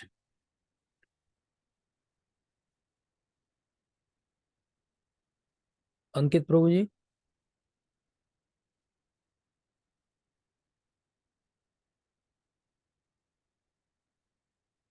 हरे कृष्णा जी, धन्यवाद, प्रणाम। हरे कृष्ण प्रभु जी, धन्यवाद प्रभु जी। जी प्रभु जी बताइए। जी प्रभु जी। प्रभु जी 10 तो पता नहीं, जो समझ में आया था वो थोड़ा मतलब कोशिश करता हूँ। बताइए। प्रभु जी आपने बताया कि भक्ति में हम आगे बढ़ते हैं तो उसके लिए हमको बलराम जी से स्ट्रेंथ चाहिए पड़ेगी। क्योंकि आत्मबल के बिना will not be able to carry forward. तो उसमें 6 अनर्थास का आपने पॉइंट बताया था, पहला जो 6 अनर्थास यस। है उनको अगर रिमूव नहीं करेंगे यस। तो you will not be able to identify the guru tattva. Guru yes. tattva फिर eventually they will purify, then Krishna will come into the life. Yes. फिर आपने यस। धाम का पॉइंट भी इसमें बताया था कि Krishna will appear in the dham, and Balram is that aspect of the dham. Yes. उनकी मर्जी के बिना ये पॉसिबल नहीं है, तो बलराम ऑलवेज, उसमें आपने पॉइंट बताया था कि facilitates the lila of Krishna, that means he personifies the seva bhav. Yes. और हाईएस्ट मैनिफेस्टेशन ऑफ सेवा वो नित्यानंद प्रभु के उसमें, मतलब जो मैनिफेस्टेशन है उसमें मिलता है हमको। एंड उसमें आपने ये पॉइंट बताया था कि बलराम जी सारे रस तत्व में, सारे फॉर्म में सेवा देते हैं, क्योंकि वो because he has the highest bhav for seva, and one who pleases Balram ji will get strength for seva. Yes. In that reciprocation जो भी वो आगे बढ़ेंगे। And so we need to go in front of Bhagwan ji, मतलब Balram ji and Nityanand Prabhu, and beg for his mercy, seeking protection, that always seeking protection and strength, because in thinking in that mood that we are not the doer actually. Yes, even like when we are doing devotional service, we are not the doer. We should never think that. जी जी। Yes. and while we are doing that sadhana bhakti, because हम साधना भक्ति हैं, तो हम spontaneous वाला है तो कोई दूर दूर तक वो नहीं है, तो हमें regulative principle वो सब follow करने पड़ेंगे, and for that we need strength from Balram ji, Yes. and that will always be possible by his mercy. So whenever we are, actually we should always do, आपने बोला ऐसा नहीं कि हमें लगने अब तो हम होगा हमारा काम, मतलब अब तो हम स्ट्रांग हो गए। We always should have a mood of that we are not the doer, only by mercy we are able to move forward. And फिर आपने वो असुरवध वाले जो पॉइंट्स बताए थे अलग अलग कि Yes. अनर्थ रिप्रेजेंट कर रहे हैं, तो इतना ही अभी प्रभु जी समझ। नहीं प्रभु ji, thank you so much. मेरे भी अब समझ में आया lecture, thank you so much. आपने जब बोला तो मुझे भी समझ में आया, अच्छा इसका अर्थ ये है। Okay, thank you so much. कोई और कुछ पॉइंट ऐड करना चाहेगा इसमें? जी प्रभु जी। जी प्रभु जी बताइए। जो हमारे में ज्ञान का अहंकार होता है और जो यस। सेल्फ कंटेनमेंट का एक वो आ जाता है, तो वो जो धेनुकासुर का वध किया है गधे के रूप में, तो वो इसमें कवर होता है। Yes yes Prabhu ji, thank you so much. Dhenukasura बहुत बढ़िया रिप्रेजेंटेशन है एक्चुअली। जो कर्मी, जो हम सब लोग हैं जो धीरे धीरे भक्ति करने का प्रयास करते हैं, लेकिन कहीं ना कहीं हमारा दिमाग अभी भी पुरानी कंडीशनिंग के कारण अटका रहता है, तो ऐसे हमारा जो अनर्थ के रूप में पर्सोनिफिकेशन है, उसका वध एक्चुअली बलराम जी कर सकते हैं। तो ये बड़ी स्पष्ट बात है। अगर आप भक्ति विनोद ठाकुर महाराज की वो उस टीका को पढ़ेंगे जहाँ वो अनर्थों की चर्चा करते हैं, इस पे मैंने बहुत पहले एक सेशन भी लिया था, वो आपको मिल जाएगा यूट्यूब पर भी, चैनल पर। तो वहां पर हमने चर्चा की थी कि ये जो स्पेसिफिक, जैसे प्रलंबासुर है, जैसे धेनुकासुर है, इनका वध बलराम जी ने क्यों किया? उस समय कृष्ण है वहां पे, तो इनका वध कृष्ण ने क्यों नहीं किया? तो उसका बहुत स्पष्ट उत्तर मिलता है कि ये जो टेंडेंसीज हैं, ये टेंडेंसीज जैसे बाकी सब जो असुर हैं वो भी अनर्थों को रिप्रेजेंट करते हैं, लेकिन ये जो टेंडेंसीज हैं हमारे अंदर, ये पहले हटनी चाहिए, तब तो बाकी जो है कृष्ण की लीला आरंभ होगी। जैसा हमने देखा कि पहले बलराम जी एंटर करेंगे, फिर कृष्ण आएंगे। तो बलराम जी एंटर करके क्या सफाई करेंगे? बलराम जी एंटर करके यही अनर्थों को हटाएंगे। तो गुरु आके क्या करेंगे? गुरु आके यही अनर्थों को हटाएंगे। जब ये अनर्थ हट जाएंगे कि हमारा मिथ्या अहंकार नहीं है ज्ञान को लेके, हमारा बहुत अटैचमेंट नहीं है हमारी भौतिक कर्मों को लेके, तब भक्ति का आरंभ होगा। इसलिए बहुत आवश्यक है कि बलराम जी का जो असुरों के द्वारा संहार करते हैं बलराम जी, जिन भी असुरों का, वो बहुत स्पेसिफिक अनर्थों को रिप्रेजेंट करते हैं, और वो स्पेसिफिक अनर्थ रिमूव हुए बिना आगे हम बढ़ ही नहीं सकते।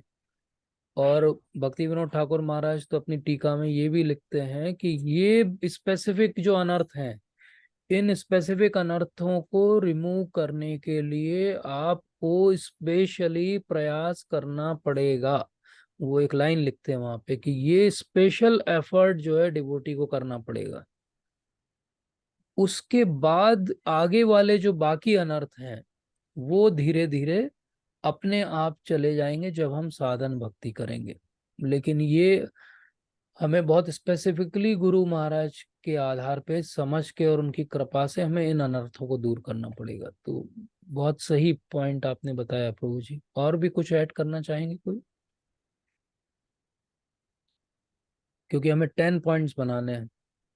जैसे हम आंसर लिखते हैं ना 10 पॉइंट, तो कभी कभी जब आंसर नहीं पता रहता तो लोग क्या करते हैं, एक पेज पे 1 2 3 4 5 लिखे, और उधर जो है जाके वो जो 2 पे लिखे थे उसी को 5 फिर से 6 पे लिख दिए, कि टीचर पेज पलटेगा तो भूल जाएगा, तो 10 गिन लेगा और हमें नंबर दे देगा। अब भगवान के साथ और बलराम जी के साथ ऐसा चीटिंग नहीं चलेगा, इसलिए हमको 10 पॉइंट तो बनाने ही पड़ेंगे। तो और कोई कुछ ऐड करना चाहेगा? देखिए, ये रीजन ये भी है why I am doing like that. I can tell you 1 2 3 4 5 6 7 8 9 10, लेकिन होगा क्या, वो बस रह जाएंगे, बस वो यूट्यूब पे डले रह जाएंगे बस, या लेक्चर में ही रह जाएंगे। बेसिकली अगर हमको सच में उनको समझना है तो हमको एफर्ट करना पड़ेगा, हमको एफर्ट करके वो 10 पॉइंट्स सच में अपने लिए ढूंढने पड़ेंगे इस लेक्चर से, और बनाने पड़ेंगे। क्योंकि जब हम ये करेंगे तभी हम उनको रियलाइज करेंगे कि हाँ ये इम्पोर्टेंट बात है, मैं तो इतने साल से ओवरलिप कर रहा हूँ और मैं भक्ति कर रहा हूँ, तो मेरी भक्ति में रस कहाँ से आएगा। तो ये इम्पोर्टेंट बात है हमारी भक्ति की ग्रोथ के लिए, कि हम वो 10 पॉइंट्स को ढूंढें इसमें से और अपने अपने जीवन में अप्लाई करें। और ये भी हो सकता है कि किसी के लिए वो 10 पॉइंट्स थोड़े अलग हो सकते हैं उनकी पर्टिकुलर सिचुएशन में, और किसी के लिए कुछ अलग हो सकते हैं। अगर इसके अलावा कोई और त्रुटि सुधार है, कोई प्रश्न है या कोई शंका है, तो उसको ले सकते हैं। हरे कृष्णा प्रभु जी। और प्रभु जी आपने ये भी बताया था कि द्विविध के रूप में हमको एप के जैसे बिहेवियर नहीं करना है, यस, अपना बिहेवियर वैसा नहीं रखना है, अपने बिहेवियर में दिखावा नहीं होना चाहिए। जो हम कर रहे हैं वो मन से करें, तभी हमको भगवान की भक्ति मिलेगी और भक्ति का एक बेस मिलेगा हमको, यस, यस और माता हमारी जी। प्रोग्रेस होगी। वेरी वेरी वेरी पर्टिनेंट, क्योंकि हमको ये देखना है कि देखिए जितने असुर आए हैं वो किसी न किसी जानवर के रूप में आए।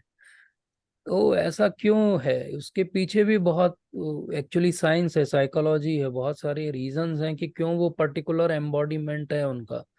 तो एप का काम क्या रहता है, एप ज्यादातर जो है वो कॉपी करता है।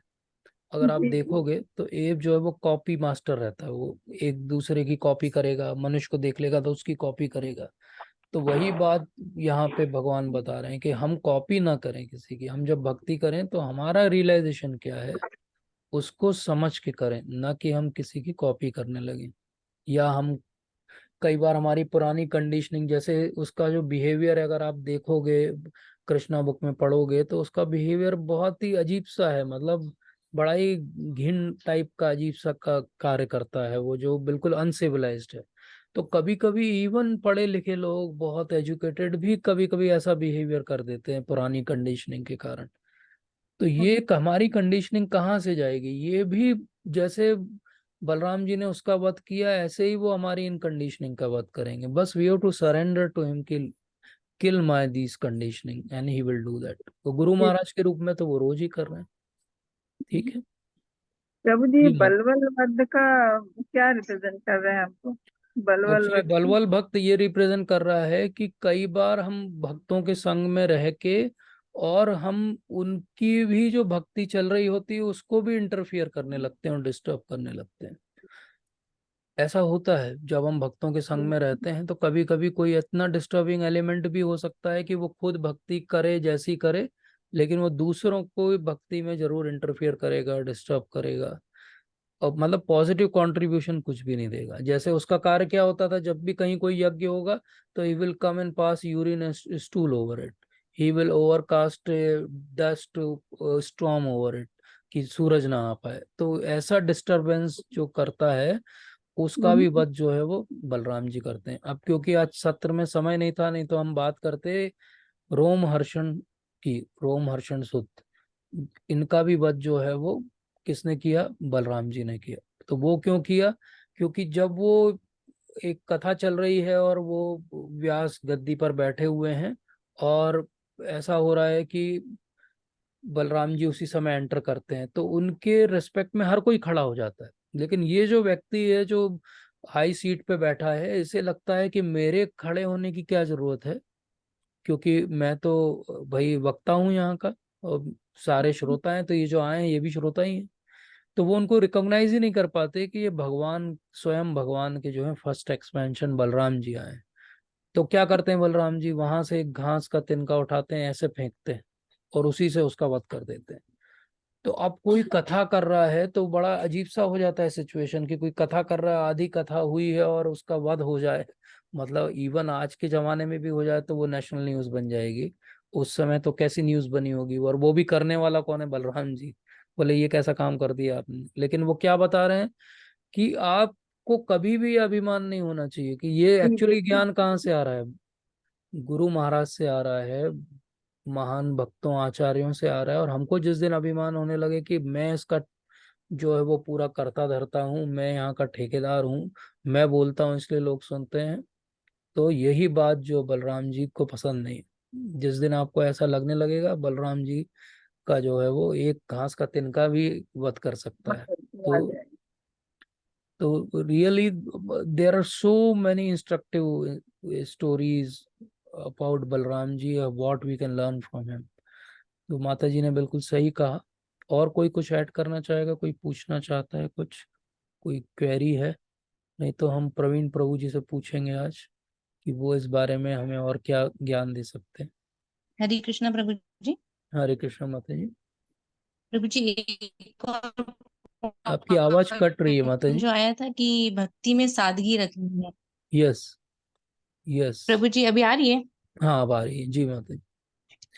कि भक्ति में सादगी रखनी है, कि यस, दिखावा नहीं करना है, और जो भी हमारी जो शॉर्टकमिंग्स है वो हमें आइडेंटिफाई करके वो छुपानी नहीं है, छुपानी भक्तों नहीं है। के संग में हाँ, डिस्कस करके वेरी उसको नाइस वेरी ओवरकम नाइस। करना चाहिए। This is what I was searching for, कि कोई तो बोले इस पॉइंट को, क्योंकि ये बहुत इंपॉर्टेंट पॉइंट है। ये बहुत इंपॉर्टेंट पॉइंट इसलिए है कि कई बार हम जब भक्ति में थोड़ा आगे बढ़ जाते हैं तो हम टेक्निकली सीनियर डिवोटी हो जाते हैं। अब जब सीनियर डिवोटी हो गए, हमारे पीछे भी दूसरे लोग आ चुके हैं, तो अब कई बार हमको बड़ी हिचक होती है किसी से पूछने में, शेयर करने में, कि प्रभु जी मैं तो अभी भी स्ट्रगल कर रहा हूँ, या स्ट्रगल कर रही हूँ, अभी भी मेरा ध्यान नहीं लग रहा है, या मेरी कोई कंडीशनिंग है जो मुझे बार बार परेशान करती है, या मेरा कोई एक बिहेवियर है जो वैष्णव स्टैंडर्ड पे नहीं आ पा रहा है। तो कई बार हम फिर फेक करने लगते हैं उसको, कि चलो ठीक है, कि कोई तो नहीं जानता ना, केवल हृदय में मैं जानता हूँ, तो चलने देते हैं ऐसे ही। लेकिन वो चलते चलते क्या होता है, वो अंदर पड़े पड़े पड़े पड़े उसका जो है वो इतना ज्यादा फॉर्मेंटेशन हो जाता है कि जैसे कोई चीज रख दें आप बहुत दिन और भूल जाएं कहीं तो कैसे वो सड़ जाती है, ऐसे ही वो आदत भी हमारी अंदर पड़े पड़े सड़ जाती है। तो इसलिए बहुत जरूरी कि हम उसको अगर हवा भी दिखा दें, शेयर भी कर दें किसी के साथ कि मेरे साथ ऐसा है, तो एटलीस्ट दुनिया में आपसे आगे एक व्यक्ति और जानता है कि आपकी कोई कमजोरी है, तो आप उस पर ज्यादा काम करते हो। इसलिए बहुत जरूरी है कि हमारी कमजोरी को हम शेयर करें, जो हमारे जो भी गाइड कर रहे हैं हमको। और ये भी बहुत इक्वली इम्पोर्टेंट है कि सिंप्लिसिटी रखें। कई बार दिखावा, मैंने देखा भक्तों के समाज में भी बहुत ज्यादा कंपटीशन हो जाती है, अलग अलग चीजों को लेके हो जाती है। कभी कभी इस बात से भेदभाव भी होने लगता है कि हाँ उनके पास ज्यादा पैसा है तो वो ज्यादा अच्छे से भक्तों को प्रसाद करा देते हैं, वो ज्यादा सो कॉल्ड एक्सटर्नल केयर कर लेते हैं डिवोटीज की। हो सकता है कोई व्यक्ति उतना ना कर पा रहा हो क्योंकि उसकी आर्थिक स्थिति वैसी ना हो। लेकिन यहाँ क्या हो रहा है, एक फॉल्स कंपटीशन का माहौल बन रहा है, जो कि भक्त समाज के लिए बिल्कुल भी जरूरी नहीं है। इक्वलिटी होना चाहिए डिवोटीज के बीच में। इसलिए एक अंग्रेजी में कहावत है कि सिंपलिसिटी इज अल्टीमेट सोफिस्टिकेशन, क्योंकि सिंपल रहना सबसे मुश्किल काम।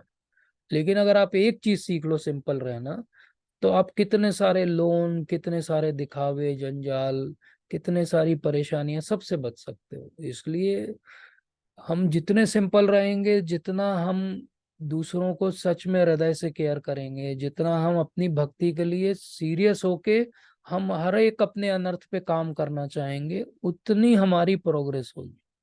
अन्यथा क्या होगा कि बहुत सालों की भक्ति के बाद भी स्टेग्नेशन आता रहेगा, फ्रस्ट्रेशन आता रहेगा, कहीं ना कहीं लगेगा कि whether I am progressing, I am doing something, or it is just a show.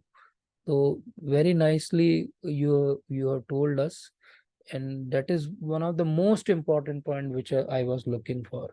So finally we have got the most important point, and that most important point is try to remain simple and humble try to look for your weaknesses and work on them.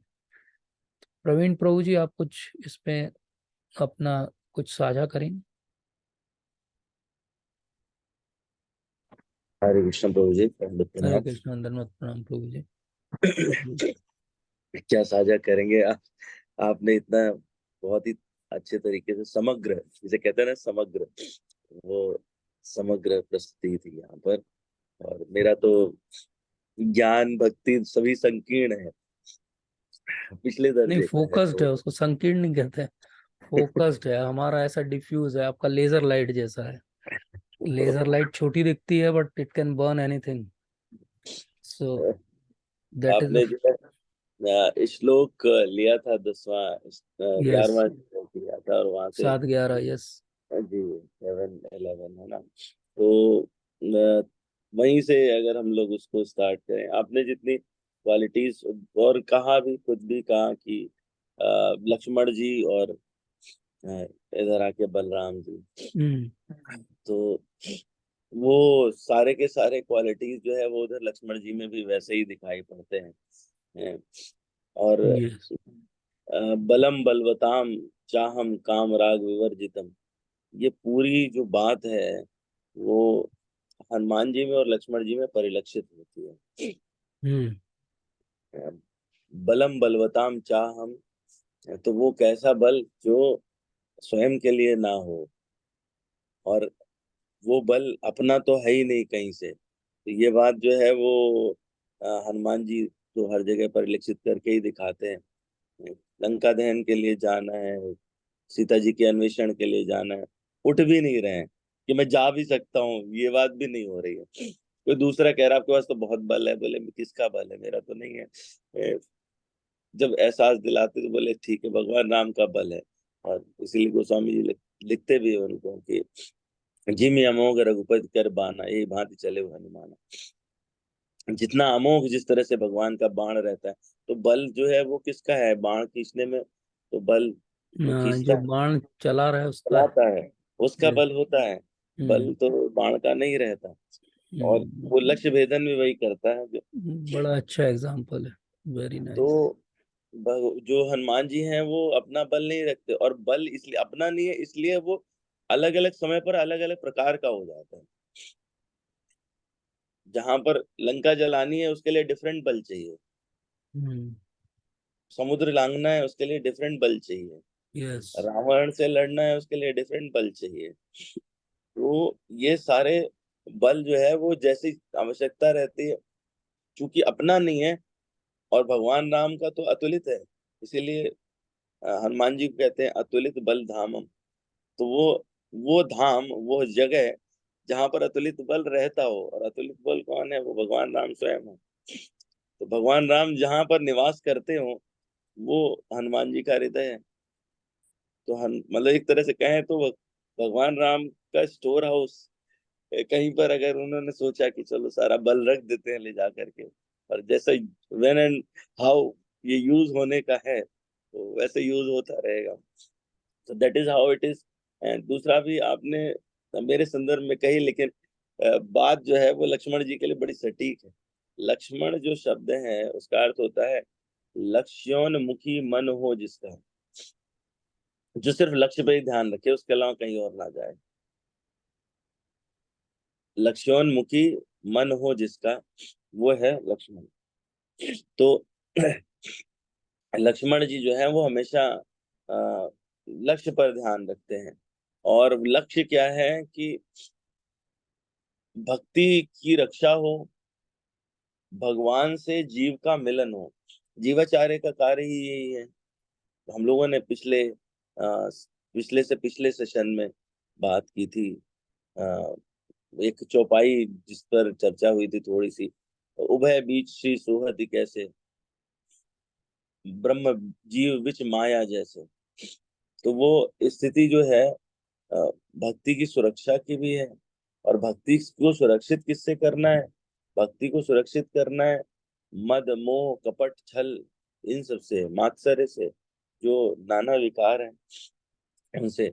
भगवान ने घोषणा की है एक जगह सुंदर कांड में जहाँ पर शरणागत आता है तो उसके लिए विभीषण जी को जब वो आए हैं मिलने के लिए, तो सुग्रीव जी का मत हुआ कि इनको ये तो कहिए कि आपका भेद लेने आए हो, जासूस हो सकते हैं, तो ऐसे में इनको रखना ठीक नहीं है। भगवान कहते हैं दोनों प्रकार से, अगर वो शरण लेने आए तो भी ठीक है, हमारी कोई हानि नहीं, और अगर वो अ, हमारी जासूसी करने आए तो भी कोई हानि नहीं, उन्हें आप ले आओ बस। तो आगे वो अपनी क्वालिटीज बता रहे हैं कि मैं कैसे लोगों को शरण लेता हूँ और कब शरणागति होगी। तो वो कहते हैं, जो नर होई चराचर द्रोही, आवे सभय शरण तक मोहि।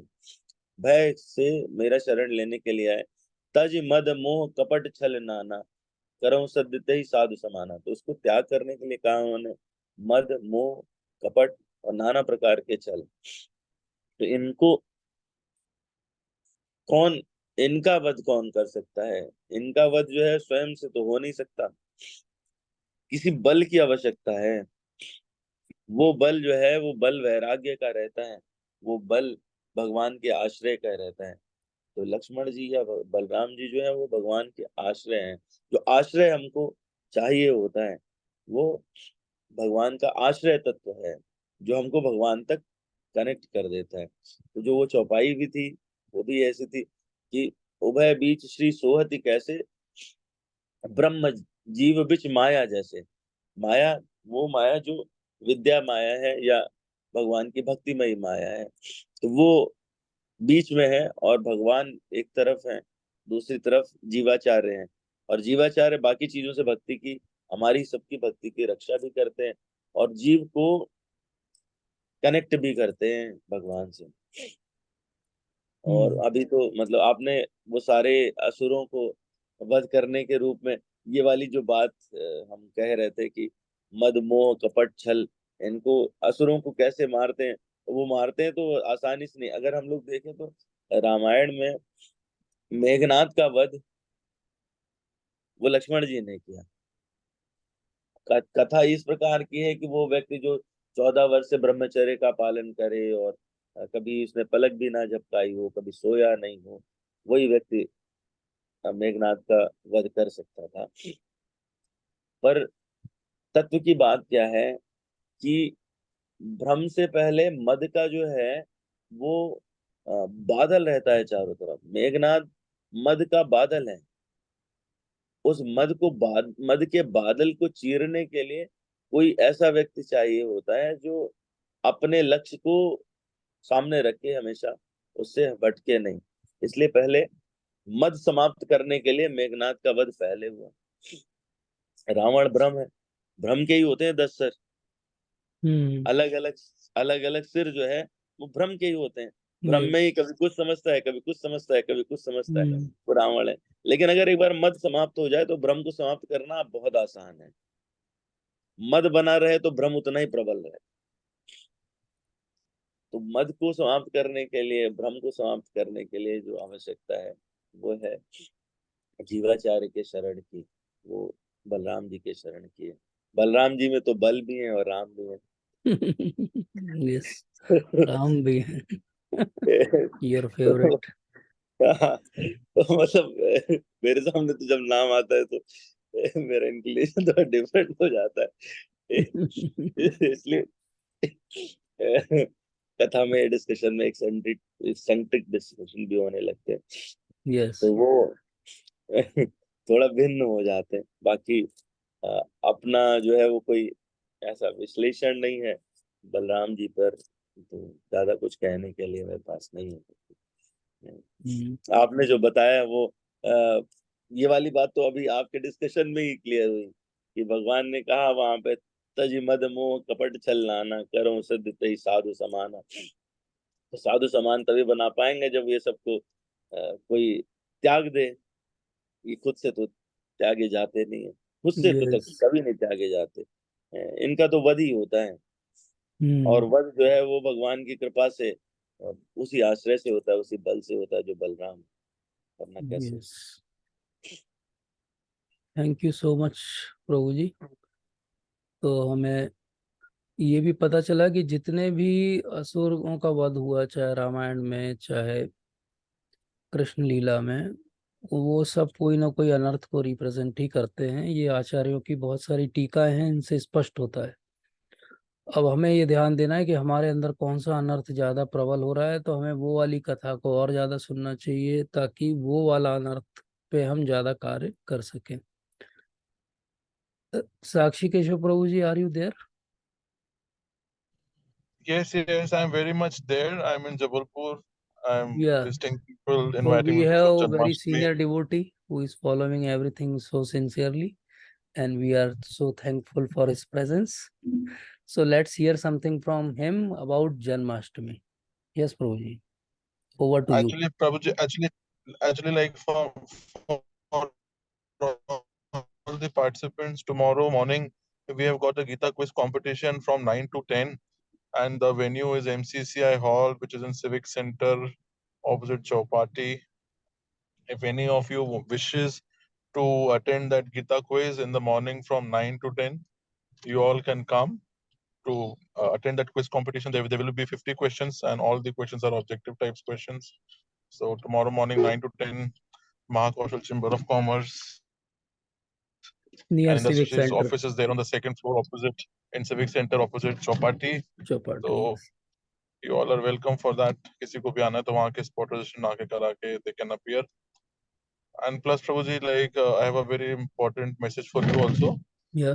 वो जो कल का जो क्वेश्चन पेपर आपने सेट किया है प्रभु जी, उसका प्लीज फॉर्मेट उसको रिवाइज करके आउट भेज कर दीजिए दें क्या पेपर। अभी से? नहीं आजकल नहीं, आउट क्वेश्चन ना हो। पेपर आउट आप होने का सोचिए जमाना कि है। वो पेपर आउट ही नहीं हो सकता। उस पेपर की प्रिंटिंग अब शुरू हुई है अच्छा, ऐसा है? रात में, ताकि कल सुबह तक वो आउट ही ना हो पाए। You are so So secretive there are about some it. secret paper is there. So there Even are I don't some know where you are publishing it. So you want so something specific from me now? हाँ ये sir जी, आप वो थोड़ा सा ना वो Except those specific. answers, you want only options. That is a yes, simple job. I will just control तो C and I will तो बस send it to तो you. बस तो बस वो करके भेज दीजिए। हिंदी के Yeah. पेपर्स प्रिंट हो गए, इंग्लिश के लिए वेट कर रहे हैं वो। वाह, ठीक है, और ठीक। बाकी जन्माष्टमी के लिए आप में से जितने भी लोगों को कुछ भी सहयोग करना है, they can directly contact Hari Gopal Prabhu ji और मी। और जो भी आपके व्हाट्सएप गीता के ग्रुप्स हैं उस पे मैंने मैसेज भेजे थे। आप लोग कुछ अच्छा, कई लोगों को पर्सनली मिले भी होंगे। तो जो भी जन्माष्टमी में जिसको जो भी कंट्रीब्यूशन करना है, please do it. It's a very special day. Our dear friend Lord Krishna birthday है। हम सब अपने फ्रेंड्स का बर्थडे बहुत धूमधाम से मनाते हैं, काफी एक्साइटेड रहते हैं। So since we all are friends of Lord Krishna, so birthday party अच्छी होगी 7th को, और सब मिलेंगे वहाँ पे। So we'll be waiting for some contributions because this year we are planning a really very grand Janmashtami program. Every year we try to escalate the program with more and more visitors, with more and more prasad distribution, with more and more kirtan, with more and more grand abhishek, with more and more pushpa abhishek. So we'll be really grateful like if you all can contribute something for that. Thank you so much. Yes, thank you so much, Prabhuji. Thank you for your encouragement. And we request everyone to help in any and every way possible, because finally, the more we do something in our devotional service, more it will come back to us magnified ways. So एक one question is there कि अगर हम भक्ति में प्रगति करते हैं तो भक्तों से जो प्रशंसा भी मिलती है तो सुनने में अच्छा लगने लगता है, तो इस आदत से कैसे बचें? ये बड़ी डिफिकल्ट चीज है, क्योंकि भक्ति विनोद ठाकुर महाराज कहते हैं कि ये जो प्रशंसा है बाकी सब छूट जाती है व्यक्ति से। हम देखते हैं कि बहुत जो है एकदम व्यक्ति अवधूत भी बन जाता है, लेकिन फिर भी उसकी प्रशंसा अगर होती है कहीं तो उसको कहीं ना कहीं अट्रैक्शन होने लगता है उस जगह से या उन व्यक्तियों से जो उसकी प्रशंसा करते हैं। इसलिए थोड़ा सा डिफिकल्ट जॉब है। पूजा, लाभ, प्रतिष्ठा, ये 3 कैटेगरी को जो है भक्ति विनोद ठाकुर महाराज तो कहते हैं कि पूजा, लाभ, प्रतिष्ठा शूकरेर विष्ठा। तो अब इसका अगर ट्रांसलेशन किया जाए तो जो हॉग है, पेग है, उसका जो स्टूल है उसके बराबर भक्ति विनोद ठाकुर महाराज ने इसको कंपेयर किया, क्योंकि भक्ति में आगे बढ़ने में ये बहुत बड़ा अवरोध है। तो हमको कैसे इससे बचने का प्रयास करना चाहिए? इससे बचने का बहुत सिंपल है कि जब भी आपकी प्रशंसा हो, हाथ जोड़िए और हृदय से बोलिए कि all glories to Srila Prabhupada, all glories to Srila Guru महाराज।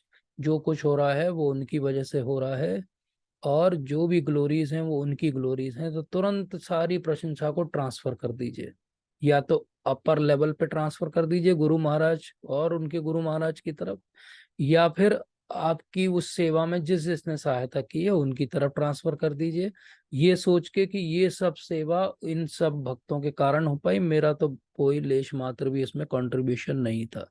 तो this is the best way, transfer it very fast. जैसे हमारे पास ई ट्रांसफर कर देते हैं हम आजकल पैसे को एक अकाउंट से दूसरे अकाउंट, ऐसे तुरंत हमारे अकाउंट में कोई प्रशंसा का इनबॉक्स में कोई मेल आए तो तुरंत उसको फॉरवर्ड कर दीजिए गुरु महाराज की ईमेल आईडी पे, अपने इनबॉक्स को खाली रखिए।